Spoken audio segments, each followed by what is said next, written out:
વડોદરાના કીર્તિ મંદિર ખાતે વડોદરાના કલાપ્રેમી નગરજનો માટે સ્વસ્તિક રંગોળી કલાકાર ગ્રુપ દ્વારા 57મું રંગોળી પ્રદર્શન યોજવામાં આવ્યું છે, જેમાં વિવિધ વિષયો પર રાજેન્દ્ર દિંડોડકર, રાજુ ચૌહાણ, અભય ગડકરી તથા સહકલાકાર તરીકે ગોવિંદ કદમ, હર્ષ રાણા, આયુષ પટેલ અને સર્વેશ કારકર દ્વારા મનમોહક અને અચંબિત કરી દેતા રંગોળી ચિત્રો બનાવ્યા છે, જેને નિહાળવા હજારોની સંખ્યામાં કલાપ્રેમીઓ આવી રહ્યા છે।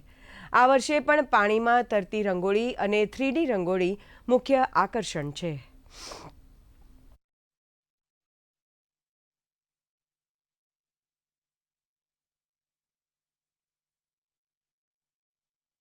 ઓગણીસો 85માં સ્થાપન થયેલી સ્વસ્તિક રંગોળી કલાકાર ગ્રુપ વડોદરામાં બહુ ઘણી જૂની અને પહેલા ગ્રુપનું આ રંગોળી પ્રદર્શન 57મું છે અને આ પ્રદર્શનમાં 14 જેટલી રંગોળીઓ અલગ અલગ વિષયો પર અત્યારે વિરાજમાન છે।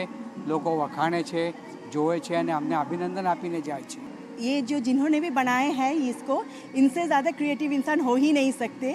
हर एक चीज़ को इन्होंने 3D में 2D में एकदम निखार के लाए हैं। सारे concept, everybody is extremely talented.